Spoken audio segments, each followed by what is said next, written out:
Hi, it's Rada from Sewing Through Fog, and I have a really fun project to share with you today that's okay, it's less of a project and more of a process. Anyway, it's something I've been doing all year that I love, and I think you might also. So, what I've been doing is because, I'm not someone who has a ton of works in progress whips going on. I tend to finish stuff, and then the second I finish it, I forget about it and I move on to the next thing. And then I'm like, what did I do all year? So I have been making every time I finish a big project or even a medium project, I am making these little cards that represent the project. And then I am when my design wall is empty, I am putting them all up on my design wall. And I can see, oh my gosh, I have done so many cool things this year and really take a moment to celebrate that rather than just moving on to the next one. So, and what they are, they're not exact recreations. What I'll do is when I finish a project, like this denim log cabin quilt that I just finished, I will take bits and scraps and stuff left over from the project. And here, I made a little tiny log cabin out of those. And what I'm doing is this is just kind of cardstock that I cut into this shape. And there's a little bit of batting under there. So it's like a little mini quilt. And then I just stitch it down on my sewing machine. And I have two that I still need to do. So I'm going to show you kind of how I do them with these two. It's two shirts that I just finished. And yeah, they're not quilts, but I do this for clothes and just not necessarily for mending projects, but I do it for, I don't know, bigger projects.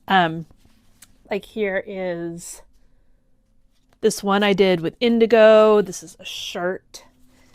This one was super cool. It's woven, but what I did is I made this denim and leather tulle roll, and I had a bunch of extra. I made a strap that one side was leather, one side was denim.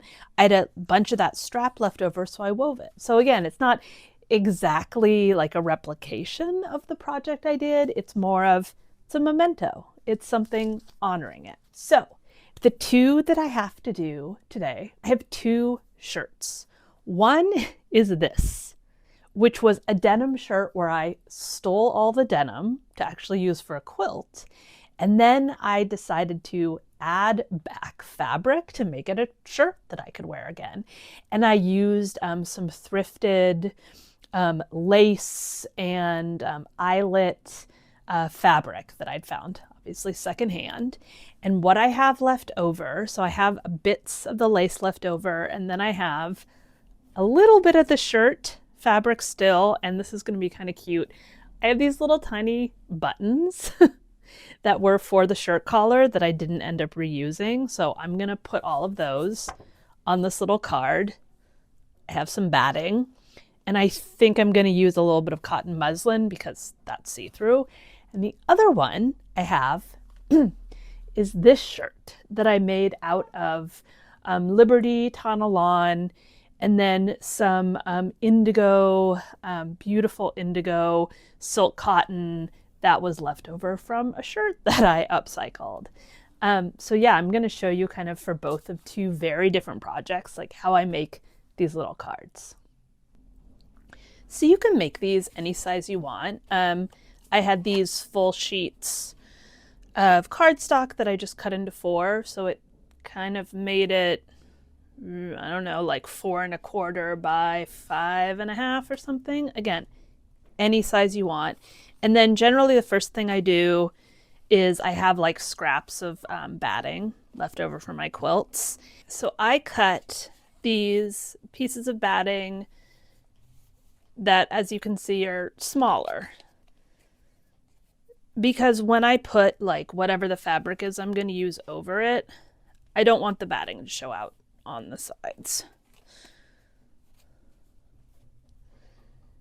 I mean, they could be even a little bit smaller, but I think this will be okay. We'll see what's going to happen. So first thing I'm going to work on is this one.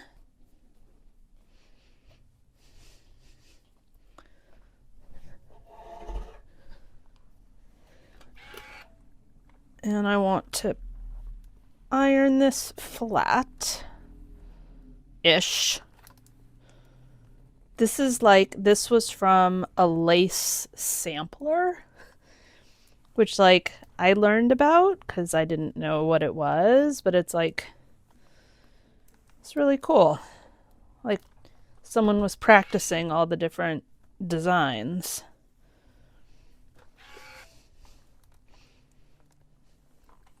I had needed this fabric for a quilt because I'm always looking for either denim or chambray that's really lightweight when I'm quilting to use for the binding or the backing, just because obviously denim is so thick. So take this.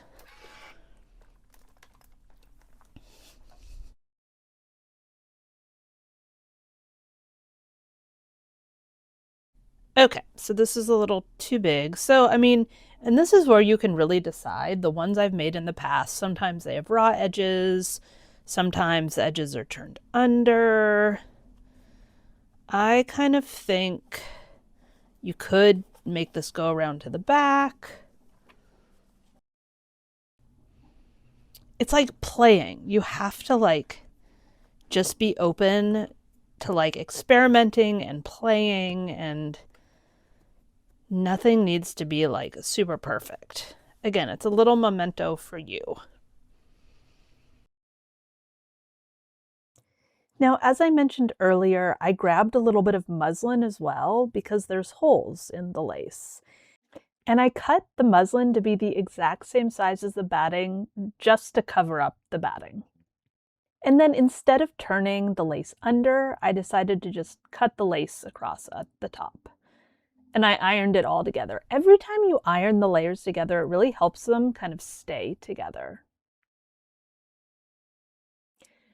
So I'm adding a little bit of the shirting fabric, but I'm not going to add those little tiny triangles with the buttons because I'm going to do those by hand later.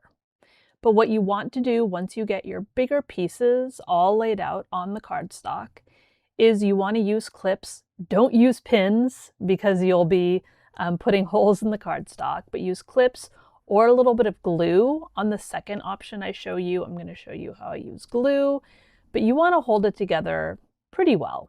And you're going to bring it over to your sewing machine. And the first thing you want to do is you want to lengthen your stitch.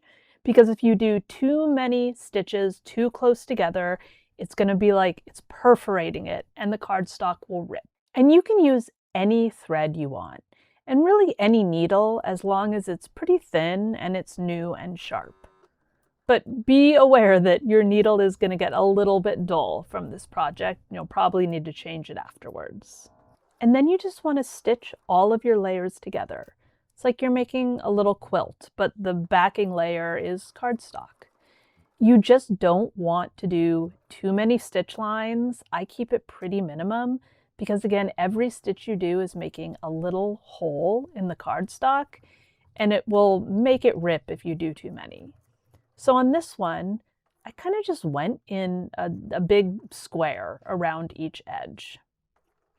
Just on that top edge where it's kind of like a scallop shape, I just followed the edge of the fabric to stitch.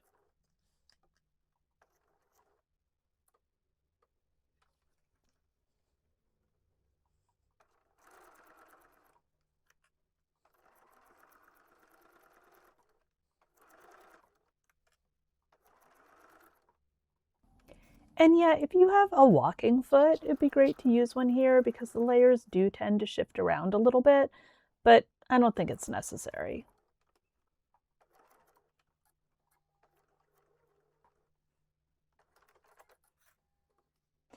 And then I kind of went back and did one stitch right up the middle.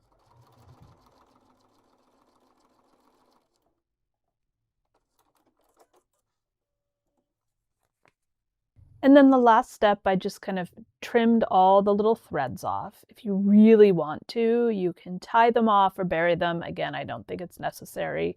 And I ironed it one more time. And then this is where I'm putting on those little tiny pieces with the buttons, just because, again, I didn't want to try to get those under the sewing machine. So I clip them here, and then I'm just taking needle and thread and sewing, doing a really simple whip stitch all around the edges. But usually I do the whole thing on the machine. You can hand finish what you need.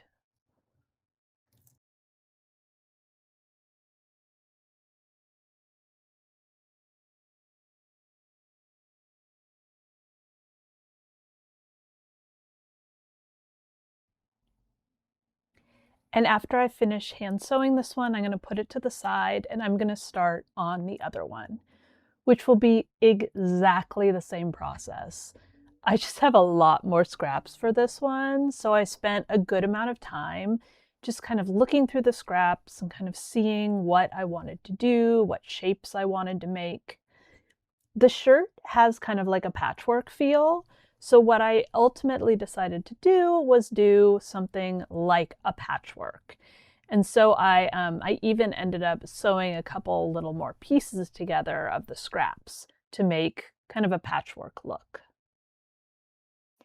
And so for this one, I ended up using my Elmer's glue stick just to stick the batting to the cardstock to keep it in place. And then I did that too to keep some of the fabric pieces to the batting, just because there was a lot more like separate pieces this time than with the first one. And then something I decided to do on this one that I haven't done before, I had the label from the blue indigo dyed shirt that I had used parts of. And I thought it would be kind of cool because the label had over dye from the indigo to kind of add the label to it. It's made in Japan. It's one of my favorite brands. So I just kind of stuck that on also. And even though I glued all the pieces, I still went around and pinned them just to be secure. And then exact same process here to stitch all of the layers together.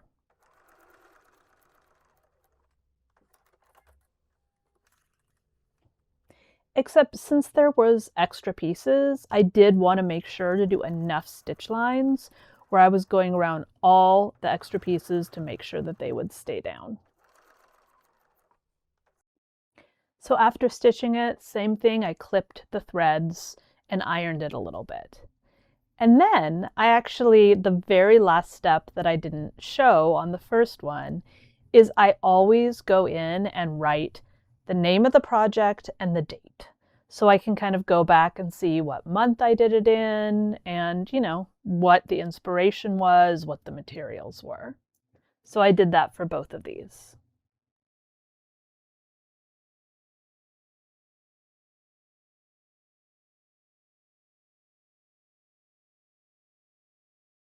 And they're done. Again, this little like fun, silly like mementos. And now I'm going to pin them all up on my design wall with the other ones I've made. And I'm going to take a moment and be thankful and appreciate all the things that I've made this year and not feel like I have to like keep making and keep going and keep doing more. I'm going to try to slow down for a minute. So let me know if you end up trying this project yourself. I would love to see it.